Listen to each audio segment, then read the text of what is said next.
Okay, good morning, good afternoon, or good evening, as it were, for me at least. My name is Chris Clegg. I'm a managing editor for Trade and Globalization with the Economist Intelligence Unit, and I will be your moderator today for this event, looking at and discussing the impact of the pandemic on illicit trade and what we can or should expect when the pandemic is over. I'd like to thank the sponsor of this event, Philip Morris International, for the support in making it possible, and of course, the speakers and all of you who are joining us today from various parts of the world. I'll introduce the speakers in a moment and we'll start a discussion, but a few minor housekeeping issues to address before we get to that. All of you who are joining us today can use the Q&A function in this program. So we won't be taking questions just at the end. So if you have a question during the course of our conversation over the next hour, please feel free to use the Q&A box to ask that, and I will pose those questions either to all of the panelists or the one or two that is most appropriate. A few other things. I will be introducing the speakers, but their full bios will take too much time to list all of their and accomplishments. Their full bios are available on the events website. So we'll just get into it. And I think this is a very opportune time to be talking about this subject. Trade in general, of course, it has been a subject of some concern over the last 5 to 6 months.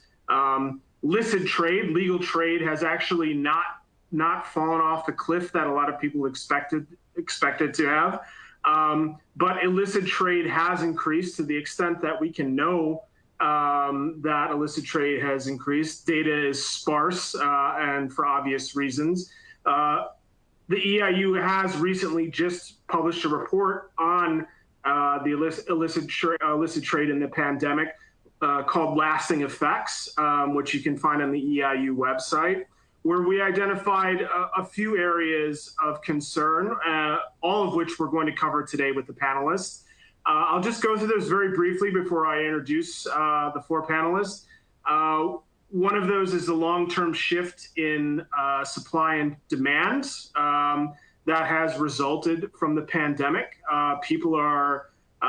The demand situation has shifted as a result of not only the pandemic, but the policy responses to the pandemic. And we think those shifts are actually going to be quite long-term. And related to that, new illicit markets are popping up to supply that demand. The third point that we look at in the paper is that as with so many other things, the pandemic has accelerated transitions that were already underway. We look at e-commerce. So there was already a huge move underway to e-commerce among consumers, and the panelists that we have today will certainly speak to that, but there are illicit trade implications for greater use of e-commerce. The fourth area that we look at in the paper is new delivery routes, which is what we call them, but it's essentially different and changing supply chains. I think when people talk about illicit trade, they don't think about it in the same way they think about licit trade or legal trade, but it often operates in the same way. So illicit supply chains have been disrupted in similar ways that licit supply chains have been disrupted. And then the fifth area that we look at in the paper, before getting to recommendations, which I'll leave to the end, and which I think many of our panelists will cover, is perceptions of wildlife trafficking. Considering the supposed origins of this virus, there have been at least some discussions about the impact that this could have on wildlife trafficking and trade in illicit wildlife. So with that said, I want to introduce the panelists. I'll give them about 2 minutes apiece to give some introductory remarks, and then we'll move into some questions from me and hopefully to make my job easier, a lot of questions from all of you who have joined us today. So first we have Will Van Gemert, who's the Deputy Executive Director of Europol. And then we have Piotr Stryszowski, who's a senior economist with the OECD and the OECD's Task Force on Illicit Trade. We have Alvise Giustiniani, who's the VP of Illicit Trade Prevention with Philip Morris International. And last but not least, we have Carlos Moreira, who's the chairman and CEO of WiseKey. So with all that said, I would like to turn this over to Will to give us about 2 minutes of introductory remarks about the impact of the pandemic on illicit trade. So Will, the floor is yours. Well, thank you, Chris, and thank you for having me and Europol at this important event and sharing some ideas and thoughts with you on our work. Well, we all know that COVID is, first of all, a global public health crisis, but it also has proven to have a significant impact on serious and organized crime, especially on the landscape in Europe to which Europol is focusing. It has been a key priority for us during the crisis to monitor what's happening and what the impact of the COVID pandemic was on crime and terrorism, following also the lockdowns and the quarantine measures as of March 2020. We were collecting and processing intelligence on all these different criminal activities related towards the COVID-19 impact. And I think as a start, I would give you at least some ideas on what we have been seeing in this field. Not only because of the intelligence that we received, but also the investigations that we are trying to coordinate together with member states, addressing major crime threats coming from this crisis. But also by producing reports to make sure that our policymakers and the public understands what's happening. Well, on the distribution of counterfeited and substandard equipment, we all know that there was a large increase on sanitary products, including fake corona test kits. Different forms of material were produced and announced, and in that way also following even the hotspots of the COVID crisis. So we saw indeed crime focusing on those areas in which at that time there was the most severe situation. So in that way, I think there was a change of also organized crime being able to really respond in a very quick time towards the new challenges on one hand and the opportunities that they saw from that point of view. On different fields, on sexual abuse, we were a little bit concerned about the time that people spent in-house and also the produce of that kind of material, but also a wide range of cybercrime activities that appeared from ransomware and malware, and also making use of the opportunity that, as you said, in transforming in a very rapid way our society, that much more use was made of cyber equipment, and in that way also the potential attack factor was increased strongly. As it goes for smuggling, especially on tobacco, also there we saw some impact of the fact that people were not able to travel, and also goods were difficult to transport. But as a result of this, we also noticed that there was an increase in market prices of the illicit cigarette and tobacco industry. So it also appears that in certain countries there is some stockpiling ongoing, waiting for the right moment to put things on the market. That meant, as a result, I think, for Europol, that we are focusing and working together with member states to set up operations, but also to make awareness campaigns on what we think is not, a short-time effect of the pandemic, but will lead into a more long-term effect, as you also announced in the 5 points you just mentioned in your study. So happy to be part of this this meeting today, and happy to share some views on this. Thank you. Yeah, let's come back to that. Let's come back to what the EU specifically is doing. Piotr, why don't you go next? I know you do a lot of work on this. This isn't our first event together, but I know you've been doing some research on specifically with regards to the effects of the pandemic. So maybe you could give a brief opening set of remarks here. Yes, thank you, everyone. My name is Piotr Stryszowski, and I'm a senior economist at the Paris-based international organization called OECD, where I manage the task force on countering illicit trade.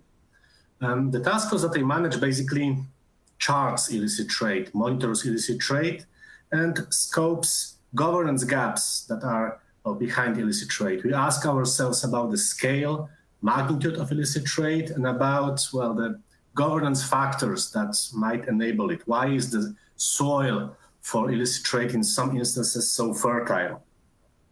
In the context of the COVID pandemics, well, I think that Mr. Van Hemer summarized the key points very nicely. So let me just add some I would say, broader perspective to it. But we must not forget that this situation is indeed very special. I've been working on the issue of illicit trade and infringement for like 15 years already, and I see that big words tend to be overused in this context. But boy, this pandemic is really special. This pandemic is unique. We are in a sort of tsunami or earthquake situation. Imagine that 1 year back from now, someone would tell you that we'll be locked in, shops will be closed, and we will not be allowed to travel more than 1K from where we are. That's science fiction scenario, but it happens. And criminals who run illicit trade networks, who are profit-driven, they perfectly misuse this situation. They take this as an opportunity for profits.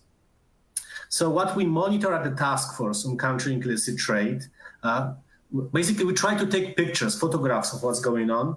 We see indeed that there are some risks in some sectors like food, of course, pharmaceuticals and PPEs, personal protective equipments, but also tobacco and alcohol.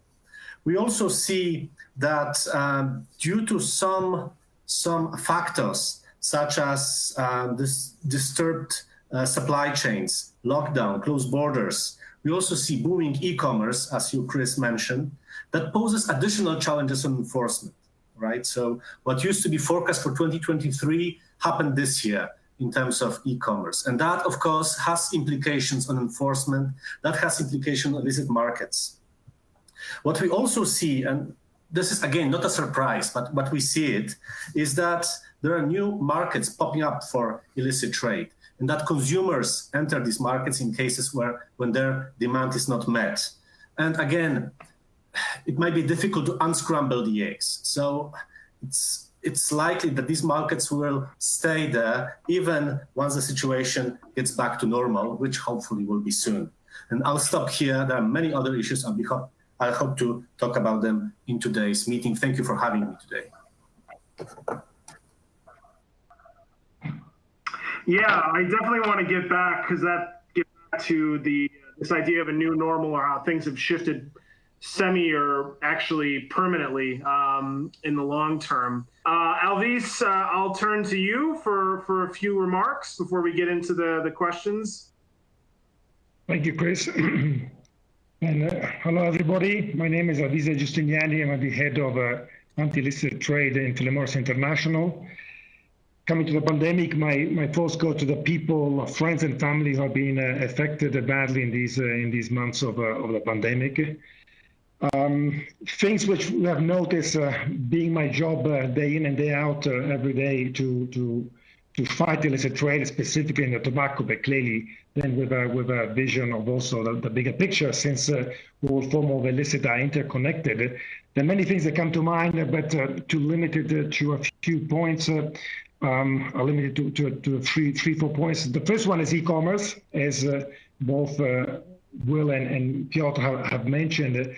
We have seen an increase of activities, criminal activities on e-commerce, and we're not talking about the dark web. We're talking about the normal web and a very reputable platform that can be Amazon or Facebook or you name it.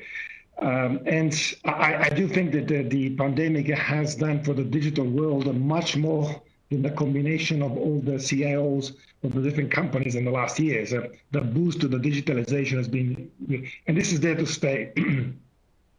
A second point I'd like to make is the that in many parts of the world and many societies that we've seen that the lack of government intervention or not sufficient government intervention has, sorry about my voice, we have seen that the organized crime has stepped in with helping in their way businesses and people by lending money. So they have stepped in, and maybe in a small business, like it could be a hairdresser, or can be a dry cleaning shop, or auto wash shop, and so on, lending money. And we know that that is going to be difficult to reverse, because then these businesses will have difficulty in paying back some debts, and they'll be becoming integrated part of that kind of activities, unfortunately.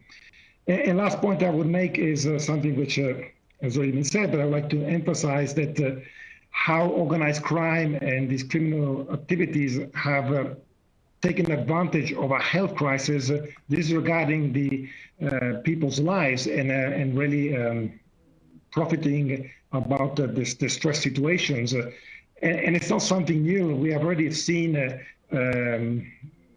counterfeiting of medicines and other activities going on in the health sectors, but this has exacerbated the whole issue. And I'll just conclude making one example that I was reading on the Financial Times this weekend, and referring to my country, Italy, where the response in one region in the south of Italy, Calabria, was particularly difficult because hospitals had been infiltrated by the local mafia in the last years, and so increasing corruption and providing supplies of equipment not always up to standards, obviously. And so it was there before, but clearly the pandemic has exacerbated the issue of in that part of Italy. I'll stop it there, and thank you again for organizing this webinar and for having me here.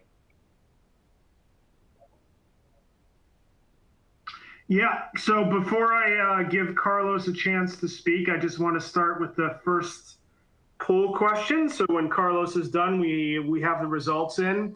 So the first poll question for the attendees will come up here shortly, and it is: to reduce illicit trade, governments must prioritize, and then you have a selection of 6 options there, which forces you to choose one.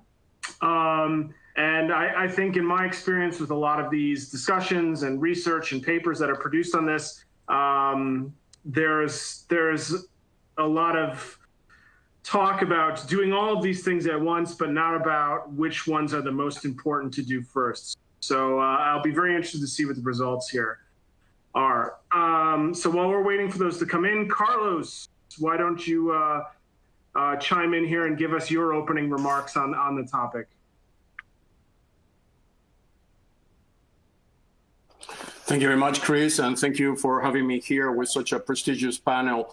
So my work, both in WiseKey now, which is a Swiss cybersecurity company, but previously also as an expert of the United Nations, has been to identify technologies that can be used in a very proactive and efficient way in order to reduce illicit trade.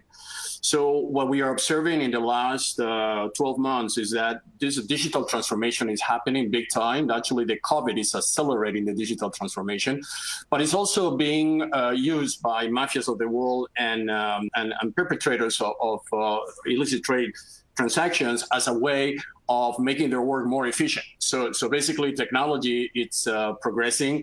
We are in a very interesting historical moment where the convergence of technology, combining IoT, Internet of Things, blockchain, artificial intelligence, data analytics, and others, can be used by organized crime to improve and make their processes much more efficient and undetectable. So in the other side, obviously, you have multinationals and companies, and they are also using technology, but the focus on the criminal network is such a great focus on using for that specific purpose that we can reach conclusions that they're actually winning the war now. So we are obviously, as an individual and company and network, trying to create the awareness in the international organizations, governments, and private sector on how they could use the same technologies that are being used by the mafias, but for the good purpose in a more efficient way.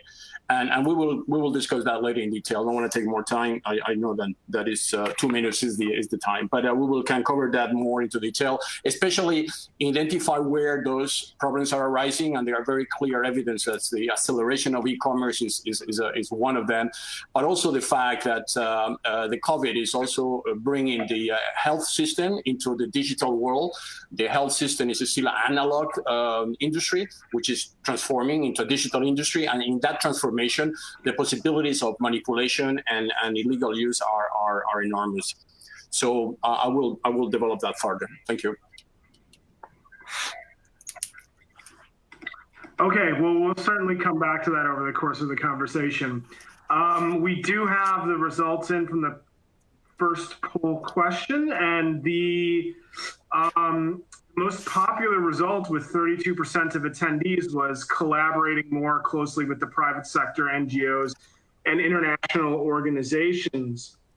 So maybe I will use that to pose a first question to Will, and then open it up to the rest of you. I've only been working in illicit trade for 4 or 5 years now, so I don't have the same experience that the rest of you have. But it seems to me that this collaboration is something that is consistently talked about, but not consistently delivered. Do you think that the pandemic will actually encourage the private sector, international organizations, international law enforcement like Europol, Interpol, the other organizations to collaborate more closely? And what are the roadblocks? What are the hurdles to greater collaboration? Well, Chris, that's not an easy question to answer, I think. But well, if you look in general, it's more or less in our blood to work in an international way, because that's the reason why we are existing. But one other aspect, I think it makes it different. The fact that this crisis is really a global crisis. It's not related to its one region, one country. It's not related to its one market. It's affecting every market in this field.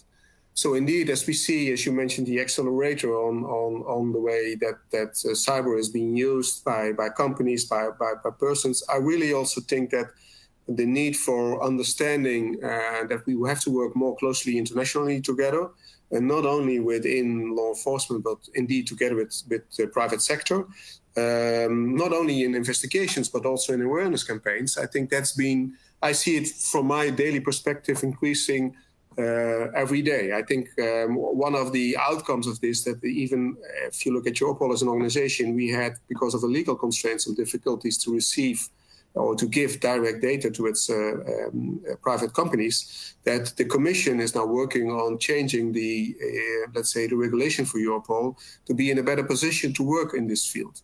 So yes, I think I would also have been choosing that answer as being the one that we really should bring forward.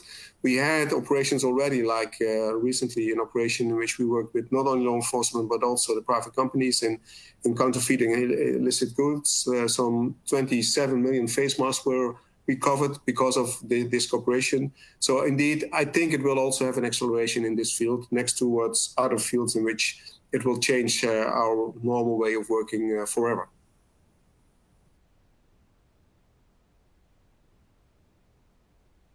Right.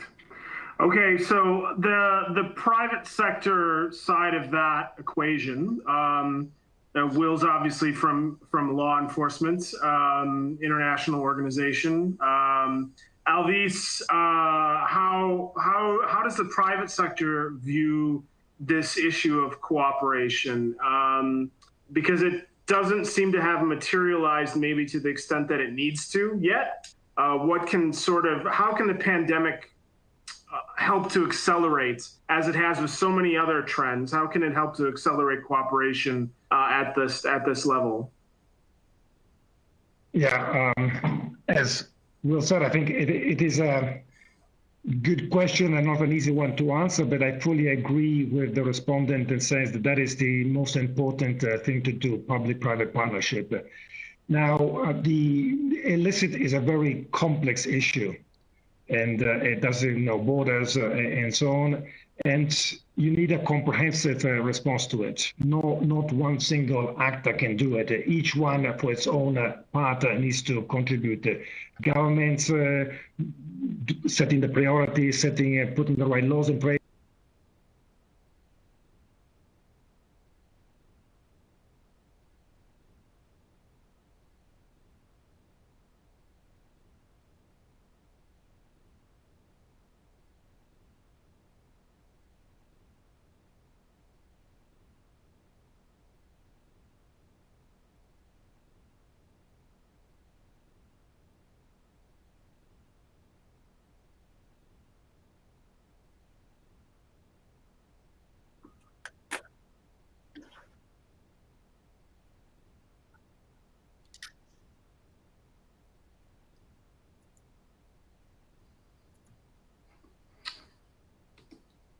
Peter, are you there? Yes, and I think Chris, you're muted. Or I haven't heard you. But anyway, I'll gladly also add to this issue of public-private partnerships, because there's actually something very relevant for UPB and our task force. I'm very glad to see that 32%, almost a third of respondents, have chosen this item as a top priority. And I must say, I don't see this item to be necessarily contradictory or like, this or that. I see this item as being perfectly complementary to many other items that you put on the list. As Mr. Van Hemert said, this crisis that we see these days is global, right? And what is demanded from policy responses is to meet three criteria that often don't go along with each other, which is global responses, effective responses, and flexible and quick responses, right? Usually you can only address two of them, not three. But this pandemic is pushing us towards solutions that will attempt to address all three. And what we see is that public-private partnerships are this sort of perpetuum mobile that can be used in some cases to address all these three. So global, effective, and flexible. But what we need to do is really to design them very carefully. PPPs are often perceived as, panacea, universal tools with army knife. But in fact, they should be very carefully prepared, just like perfect Italian suit, made to specific problem, made to specific issue, rather than just, you click and say, let's do PPP, and you have it.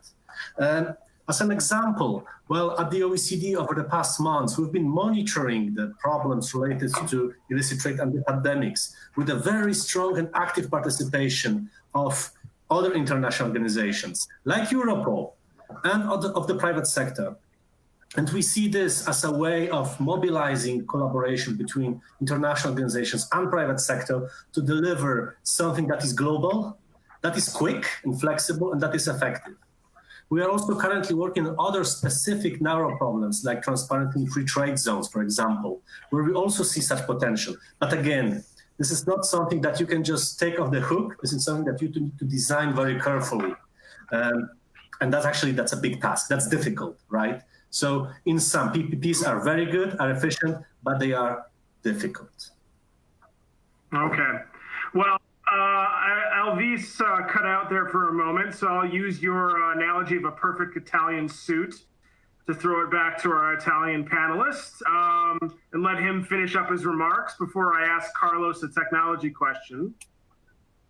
Yeah, thank you, Chris. I don't know where I got cut off, but I was mentioning about the public-private partnership and that Philip Morris launched in 2016 the PMI Impact, which is an initiative where we pledge $100 million to fight illicit trade, not only on tobacco, but broadly speaking, so all form of illicit, because we believe they are interconnected. So you cannot fight one in a silos, because organized crimes work as a network, and they will smuggle any kind of product that is profitable. So we launched this initiative. We're very proud about it. It's already in this fourth year, and so far we have financed 60 projects around 30 countries worldwide. Okay, great. Thanks for that, and welcome back.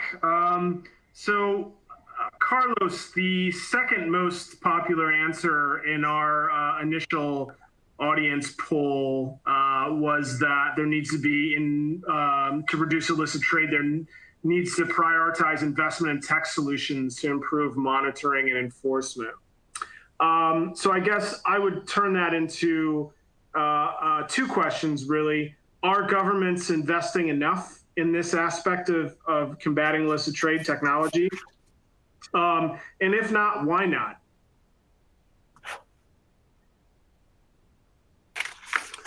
So those are great questions, and I will align to what Alvise said before. That one of the problems we are facing with illicit trade, if we want to use technology to solve the problem, is to identify really where to start. Illicit trade is a broadening spectrum, and it is very hard for governments and even for private sector sometimes to prioritize where to start. I mean, the technology that is available in the world now is good enough to solve the illicit trade problem once for good.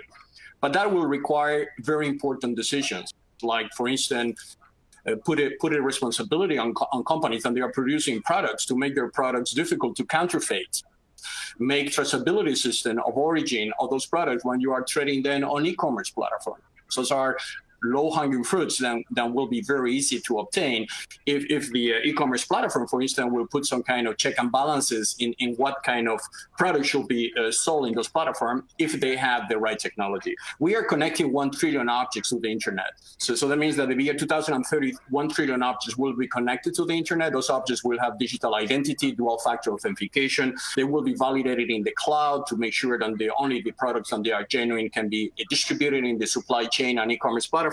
So obviously the technology is there, but in the same time, as I mentioned before, this technology is also being used by the wrong people for the wrong purposes. And the money invested in the technology by the underworld is by far superior to the money invested by government in defending the problem. I'll give you an example. For instance, one problem we didn't have a few years ago was the possibility of using cryptocurrencies on the dark web to pay and to monetize the transactions generated by illicit trade. Now this is available. I mean, you just see news every day that X amount of bitcoins has been confiscated on the dark web because they were used for illicit transactions. So the problem is complex and requires a master plan and requires international cooperation. I don't think governments will be able at this point to allocate resources to illicit trade until we don't define the scope on where that money should go and what are the priorities to be taken. And I think that's where this PPP, private partnership, could basically guide them in taking those decisions and make their work much more efficient. Yeah, I mean, that brings up an interesting point. I mean, there are a lot of concerns coming out of this pandemic, and maybe it ends next summer, next fall. We've got a number of vaccine options. But as a result of the pandemic over the last year, government balance sheets have deteriorated significantly. They've taken on more debt, and coming out of this crisis, they're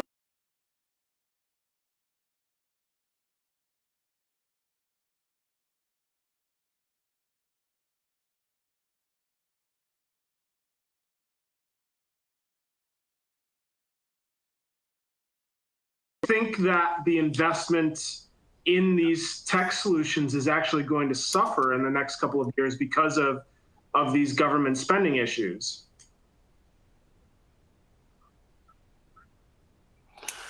Absolutely, and depending which government, but absolutely. In the other side, because we are transforming the digital transformation of the health industry, it's actually good news.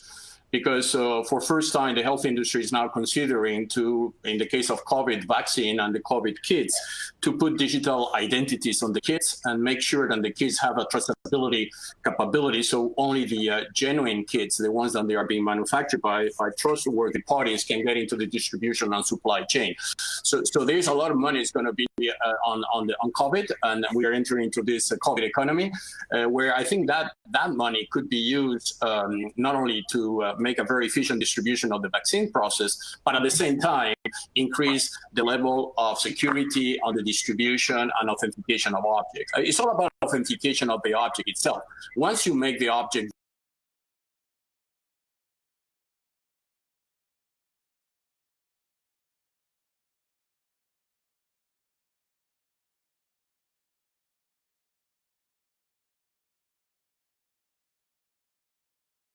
the funding available in COVID to ensure that that money not only will be used for distribute the vaccine process and everything needs to be related, but also increase the digital transformation of countries. And this is what it's all about. I think in 10 years' time, maybe we will look back and we will not necessarily remember COVID anymore, but we will be remembered that it was in 2020 that we entered into a digital transformation movement where the entire world needs to be digitally transformed, as this is the only way we will be able to cope with a future pandemic or similar problem in the future.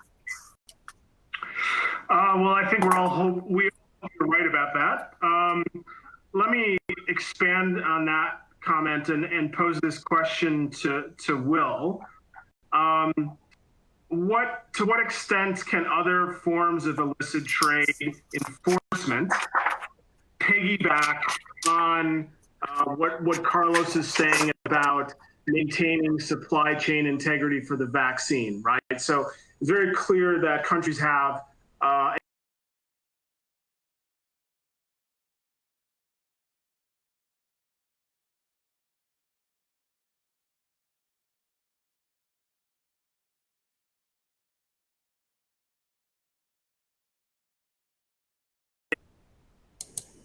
Well, for getting into this question, if you allow me just to respond towards the question you already posed about where's the money and how are we still able to do it.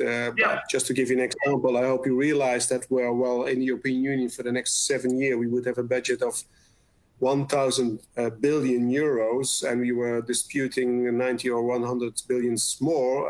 But for the COVID, the fund that's being prepared is 750 billions extra. So yes, it will have an effect on our let's say, the ability to respond to this. As it goes for let's say, piggybacking on this issue, yes, I think what I also try to make clear is that the acknowledgement that there is no single country, no single firm, no single entity that can solve this issue, that will give us, I think, a lot of more opportunity to find ways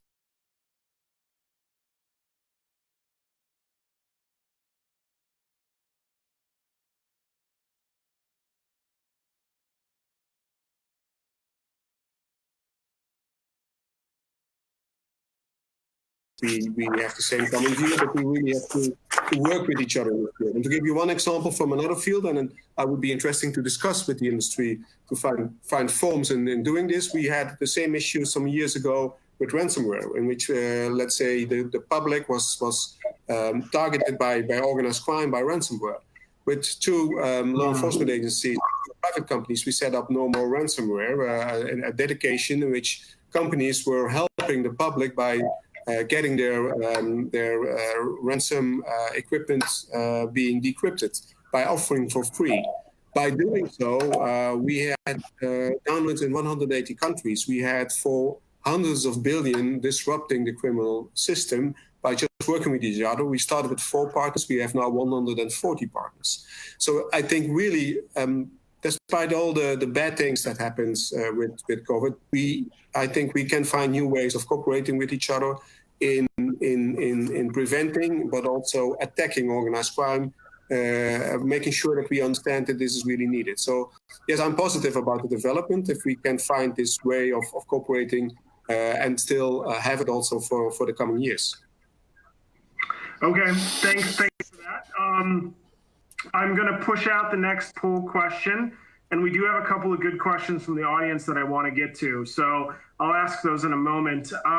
So the second poll question is, which of the following types of illicit trade has increased the most as a result of the pandemic? And once again, you have 6 options there, from human trafficking and drugs.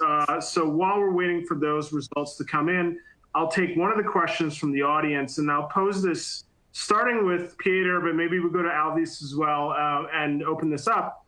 And I think it's a legitimate question, is that I think technology, and not just in illicit trade, but in a lot of different aspects of economics and society, is treated as a silver bullet. And the question here is, what other aspects, maybe non-technological aspects, other than PPPs, which we've already discussed, can be used to combat illicit trade. So, Peter, I'll start with you on that one, and then maybe pose that to Alvise next. Oh, that's an excellent question, and it also means it's not an easy one. So apart from technology and PPPs, what are the other aspects that we can think of in designing a good response to counter illicit trade? Well, look, when I was thinking and contemplating responses to the question of technology, it's sort of striking that actually technology is not a solution in itself, right? Technology is a tool that needs someone to operate, that needs some infrastructure to be used within, and needs enforcement to be properly policed. So that would be my answer. Of course, we need technology, we need PPPs, but this should be placed within some sort of environment of well-functioning infrastructure where this technology can be applied, where solutions developed in PPPs can be properly enforced, right? So to answer this question, I would just take a step back and I would say we need some sort of governance framework with right attitude of say, policymakers and industry to be ready to apply this technology. Think of vaccine, right? If we suppose that we have great system for traceability of vaccines, touch wood, but what if they are not policed? What if nobody cares? There are so many examples of authentication techniques that are applied to so many products of daily use that I can see on my desk. Yet, there are still counterfeits that affect these industries, because in some cases, people don't care. In some cases, enforcement doesn't care, right? So technology is not a silver bullet. I mean, there is no silver bullet. Technology should go hand in hand with enforcement and with proper infrastructure to apply this technology. Right. Okay. Alvise, you just hold on one second. I want to ask a follow-up to Piotr here. The first poll question, I was a bit surprised corruption was fairly low down on the list of options. And to tie this into the question we're discussing now, it seems to me that corruption would be something that really is a non-digital, non-PPP related policy means of addressing illicit trade. What's your take on that? Excellent question. Well, corruption is often overseen in the debates, whereas properly working governance system is essential here. The issue, well, in my personal opinion, the issue with corruption is that it takes two to tango, right? So, of course, there are nations where corruption is a problem, but to fight this corruption, we need to have some private actors also to get engaged. Let me give you an example of some free trade zones that are often seen as facilitating trade in illicit products, illicit trade. It's often linked to corruption, right? But without coordination of those actors that actually engage in interactions with these zones, we remain helpless. We need some action of those that actually can make a change, like, trade intermediaries, for example, right? Like shipping companies, like postal services providers. We need to get them on board to solve the problems that affect some of players on the big map of illicit trade, like corruption. Okay. All right, Alvise, I've had you waiting here for a moment, so I'll circle back to the initial question that started off this series, which is, what are the non-technology, non-PPP related solutions to illicit trade? And which ones have maybe been pushed to the fore as a result of the pandemic? Yeah, first of all, I would say that when we focus in solution, and I'm happy to see that PPE, PPP, and technology come at the forefront, because I do think those are the most definitely the top of the list that they should be there. And so while we're looking for other ones, we should not forget what is the most important one, which is public-private partnership, in my view. And I'm happy that the audience and also had that one as the most important one. Now, the technology is interesting. As Piotr said, it's not a silver bullet, and I fully agree. Technology is definitely an important enabler, but not a silver bullet. Interesting that during the pandemic, which has brought a lot of negatives to society, one thing positive is done, and I'm trying to see always the positive in any crisis to see the opportunity. It has highlighted to the general public track and tracing, because you have all these apps which are talking about track and tracing. And so I think it's important that the people have the awareness about track and tracing if we want to implement it then as a mean to fight illicit trade. So one positive thing on COVID, if we have to find one. So but coming to the question, what else will I put is what you said, Chris, corruption. I do believe that corruption is one of the source. It's the mother of all evils, and if we could do something for corruption, that is would be the other point I would make. But I do think that intrinsically it is part of PPP, because as Piotr says, you need to be two in tango. So corruption, you need also private to private or public to private, and therefore it is part of how that public-private partnership can work is also to develop the corruption. And technology, in one thing it does, it is enhancing transparency. And therefore, enhancing transparency is more difficult to have corruption. It's more difficult to have corruption if you have machines talking to each other. Machines generally don't corrupt each other. And therefore, corruption for me is important, but it's not standalone. It is very much integrated endeavor too. Right. Well, I'm going to go to some questions from the audience again, and these tie back to, I think, the opening remarks from every one of the panelists. But Alvise, since you're speaking, and you mentioned this in your opening remarks, I'll give you the first shot at it. And this question is about the capabilities of e-commerce platforms like Alibaba and Amazon to avoid or to combat the trade in counterfeits and other sorts of illicit goods. This has been a long-standing problem, of course, ever since e-commerce arose, but it has been, as with so many other things, accelerated by the pandemic. So what's your view, what's PMI's view on what needs to be done here as e-commerce accelerates and grows even faster than expectations? Well, I think you have to ask that question to the platform themselves. But if you look at from my point of view, is that I think that they have to do much, much, much more. I think they have to step up to their responsibilities, and so far they haven't. If you are a brick and mortar company, you need to know which products you're selling in your shop.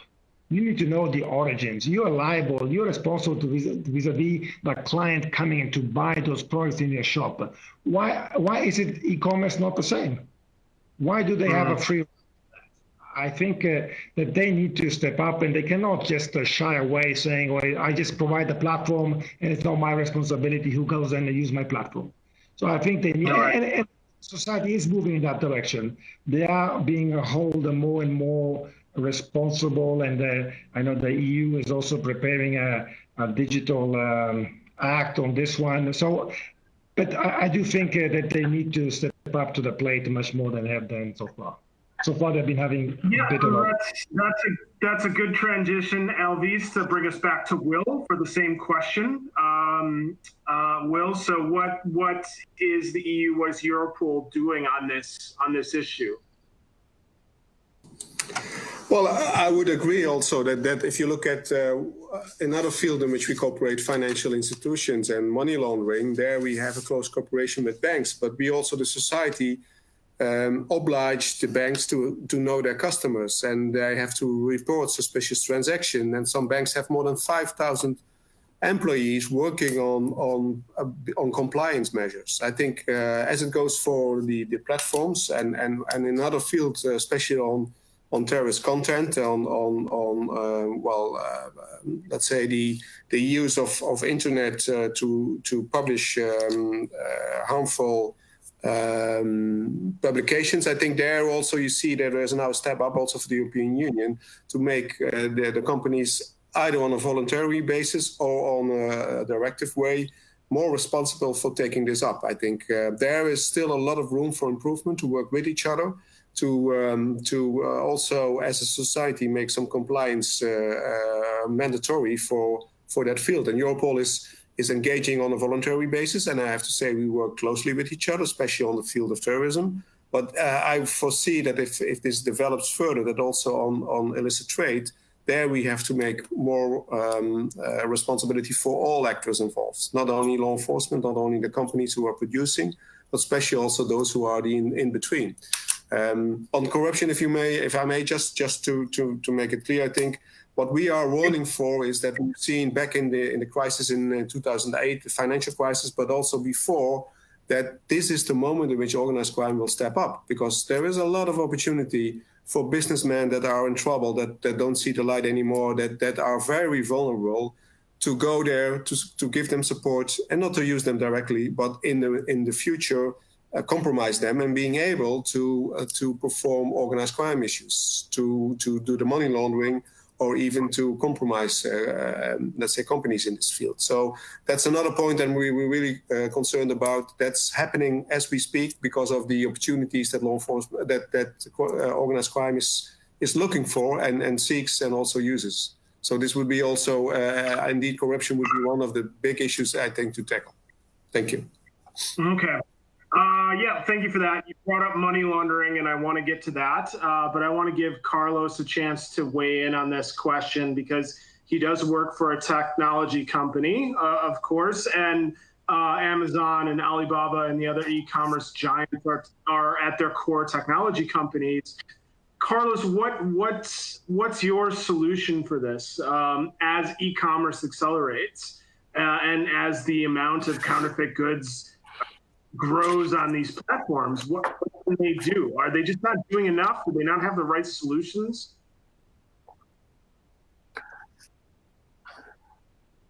So the technology is there, and the technology has been there for many years. And this e-commerce platform, they are rich enough to apply that technology if they wish. The only problem we have, and the advances they have, there's no regulatory requirement to do so. So if you compare that to GDPR, it took GDPR, European Union leadership, to define the rights of distributing data between countries and who can access that data, and whether this data needs to be digitally signed, the EIDAS regulation. That has created a framework that everybody's respecting today, including the big corporations. Some of them have been punished for not respecting that. We need a GDPR on illicit trade. And that GDPR needs to set up the rules, because as I said before, the technology is never going to be a silver bullet. I mean, we have the technology. We are in the most advanced technological revolution. We are in the fourth industrial revolution already.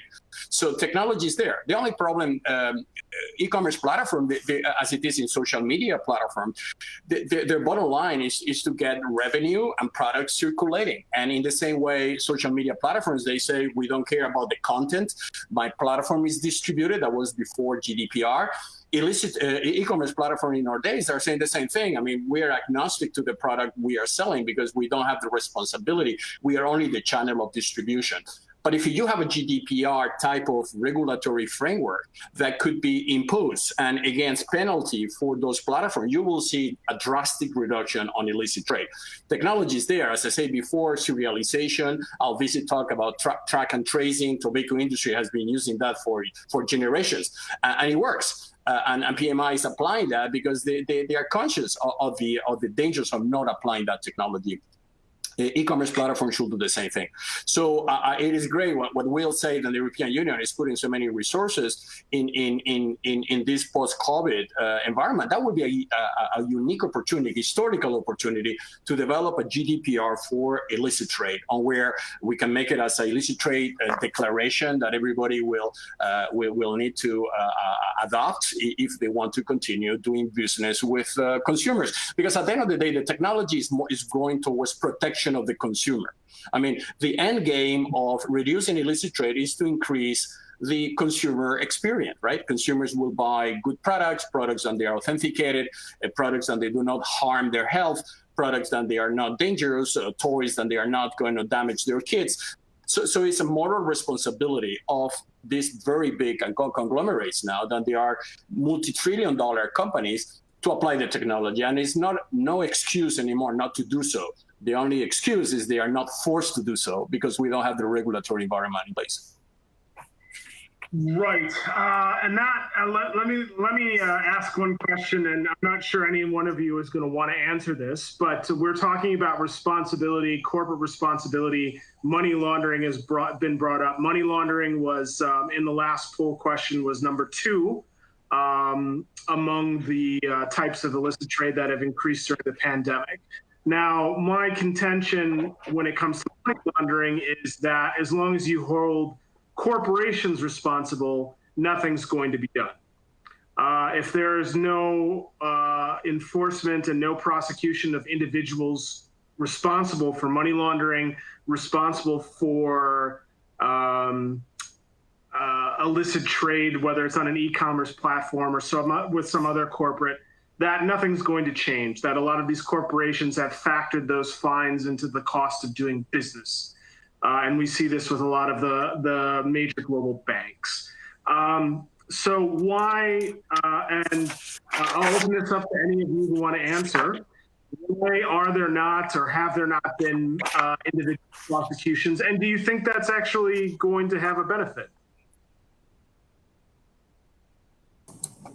Well, I'm ready to take it because indeed you're making a strong point. If you look at our reports, one of our reports that we issued some years ago was on the amount of seized money and also confiscated money at the end. And actually, there is some room for improvement, to say it very mildly, because only 2% of the estimated revenues of organized crime have been confiscated.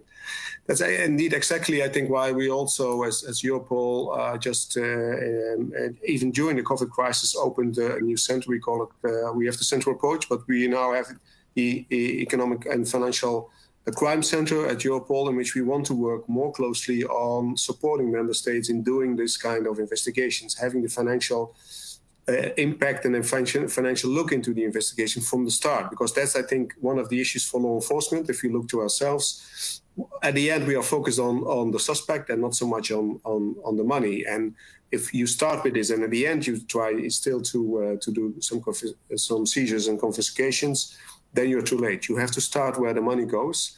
And I think that's the approach that we are trying to take much more and support member states also in this by having the center. And we see the first results, I think. And as I said, on the way of making banks responsible, suspicious transaction is one thing. But if we are able to give back towards the banks some overviews on how organized crime works, I think we are much more flexible and much more successful in identifying this. So some of those 5,000 employees could join us, to be honest, to be more efficient and effectively working by working from that point of view. So yeah, there is a lot of things to do also for law enforcement. I fully agree.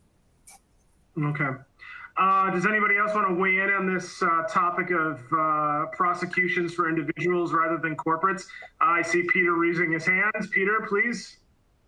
Yeah, I just wanted to say what Mr. Van Hemert just said.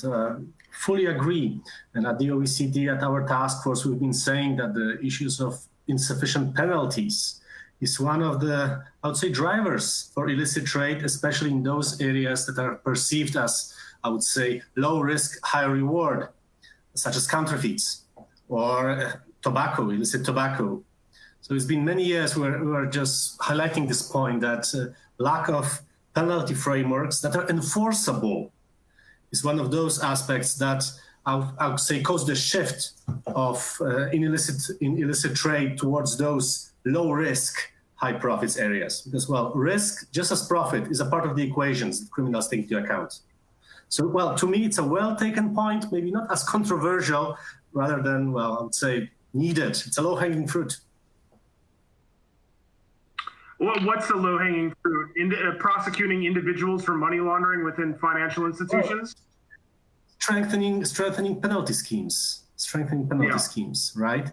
So not only putting individuals to jails, right, but also making regulations enforceable, so that existing laws can be applied. In many cases, when you look at illicit trade, you see that the regulations, well, resemble pedestrian traffic in Paris, where the red light is just an indication rather than prohibition of entering the street. Right. Yeah. Well, that's a good metaphor for that. We only have 2 minutes left, so I'm going to go to Alvise for any final comments you have on anything that we've discussed here, and then go to Carlos to close out the session. So Alvise, do you have anything to say on this particular subject? Well, apart from thanking again the economist Giustiniani for organizing it, as I would just two things. One is that I'm happy to see that most of people have shown the PPP as the most meaningful solution. But one thing I think we did not discuss enough throughout this hour is people. At the end of the day, you need people to make things happen. You need people with the right intentions, the right will. You need good people to change, to also fight illicit trade. And so I think we did not spend enough time about talking about, we talk about technology, talk about corruption, other things, but I think we need also to focus about the people. Okay. Okay, well, that's fair. There's 5 of us. We could probably talk for 8 or 9 hours about these subjects, but so Carlos, I will give you the last word as I gave you the last introductory remarks. So please go ahead. So, Chris, thank you very much, and thank you, the panel, as well. My final remark will be very similar to my first remark, which is we are in an unprecedented opportunity now to use the post-COVID digital transformation, the fourth industrial revolution, to basically reduce the illicit trade issue. And that will reduce the consequences of illicit trade, including corruption. But we need leadership. We need leadership, and we need, as Alvise and others mentioned, this PPP process, because everything is there. We do have the technology. We're not like we were in the 90s, and we need to build the technology in order to solve a problem. And sometimes building the technology took longer than even solving the problem. We have the technology. What we don't have yet is the focal point, the organization institution that will be the locomotive towards solving this problem once for good, or at least reduce this problem, as this problem will never be 100% solved. And I think it is a unique opportunity with that to bring the big players, the players that they have a responsibility of solving the problem, to the table and discuss with them the advantages. As I believe at the end of the day, if we reduce illicit trade, we're going to improve the economy and everybody wins. So we need to explain that both culturally, economically, and technologically. Okay, well, I think that's an excellent set of remarks to close on. It is getting late here in Tokyo, so I apologize if my eyes have been steadily drooping over the course of this conversation. It's not because it hasn't been fascinating; it has. So I'd like you all to join me in thanking the panelists for a fascinating conversation, and once again, thanking Philip Morris International for sponsoring this event. The Economist has a variety of events scheduled over the next couple of months. I would encourage you to look on the website to see when those are going to be held. So once again, thank you to the panelists, thank you to the attendees, and thank you to Philip Morris International. And good morning, good night, and good evening. Goodbye. Right.